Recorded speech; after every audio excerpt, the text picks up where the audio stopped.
Well, you're at the National World War I Museum and Memorial, the facility that was designated as the nation's monument and museum to the First World War in the United States. Just shortly after the war was over, just a few months after the war was over, the leaders of Kansas City decided they wanted to build a memorial to the men and women who had served during the Great War. And they did it very quickly. In 10 days, the Kansas City community raised over $2.5 million, which is about $40 million today. And it was donations from the community, small amounts of donations built up over time. But there was a great community outpouring to recognize those who had served and sacrificed during the war itself. They broke ground in the land it was a barren land here, but on a hill that overlooked the newly constructed Union Station right across the street. So this was a great venue to put some type of memorial upon. They broke ground here in 1921. About 100,000 people were at that ceremony, including the 5 generals that commanded the 5 Allied armies. So it was quite an impressive groundbreaking. It took them about 5 years. In 1926, they completed the memorial, including the 2 outbuildings that served as the museum at that time. And that ceremony was attended by about 150,000 people, and the dedication was made by President Calvin Coolidge. Well, I think when you walk in, you're going to have 2 different types of emotions.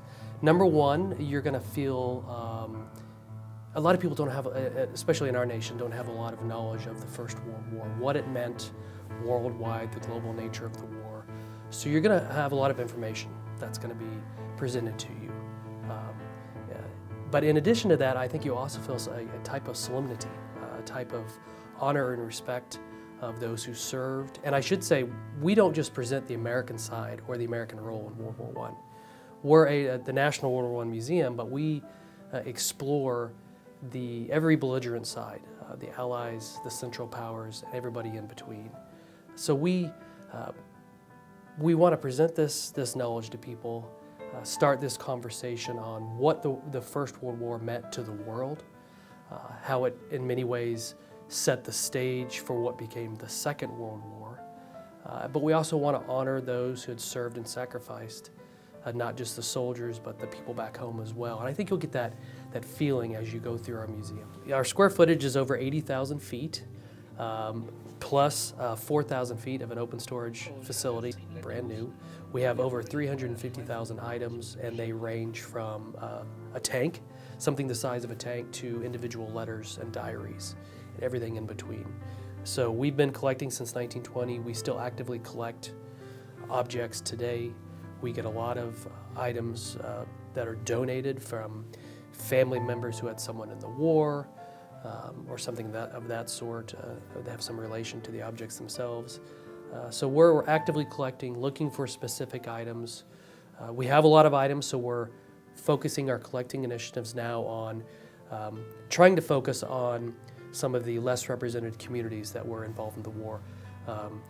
Colonial troops that were part of various European empires, women, communities of color, indigenous people, those types of items themselves, to really enhance our collection and our ability to storytelling and educating the public on those communities as well. So the first half of the museum, of course, first 3 quarters even, is 1914 through 1917. So it's right before the war begins. We talk about the global nature and the diversity of people that would soon be involved in the war. Every continent, almost, Asia, Africa, the Middle East, Europe, of course, North America, goes around and tells that story of how the war began, the belligerent nations, the allegiances, the empires that were around at the time, which involved, of course, then many nations worldwide. 1917 is the kind of the second half of the museum, and this is the American entry into the war in April 1917. So the second half of the museum takes you from the American entry really to the end of the war, November 11, 1918, and then we explore the signing of the Treaty of Versailles in 1919. We've been collecting here, our predecessors, since 1920. So our collection numbers over 350,000 objects at this point, and continues on to today. So we have, kind of grand objects. We have an FT-17 Renault tank, a French tank that was driven by an American tank unit. It has combat damage on it as well. The Zimmermann telegram, where Arthur Zimmermann, the German official, had proposed to Mexico that if they came into the war on the side of Germany, once the Central Powers had won, they would return most of the American land, Texas, parts of California, Arizona, that had once been Mexican. We have, of course, uniforms and weapons from most of the belligerent nations. We also have uniforms from women who served in some capacity during the war in support roles. We also have, probably the most poignant pieces of our collection, though, are the letters and diaries we have from people who were in the war, people on the home front, just writing their experiences and what they were going through. The first thing that we're trying to, that we want people to experience is that the First World War was clearly of a global nature. It affected people all over the world. Our museum, we feel really fortunate to be located in Kansas City. The community has always been our biggest partner. Not only our museum itself, but we have numerous acres on our grounds, and it's really become the front porch of Kansas City. We host events all year long on our grounds. We just finished hosting the NFL Draft, where we had over 300,000 people on our lawn. We host, of course, Memorial Day and Veterans Day activities, commemorations every year, and then a host of community events, Stars and Stripes on 4th of July, fireworks, those types of things. So we really consider ourselves not just the National World War I Museum and Memorial, but really the front porch of Kansas City.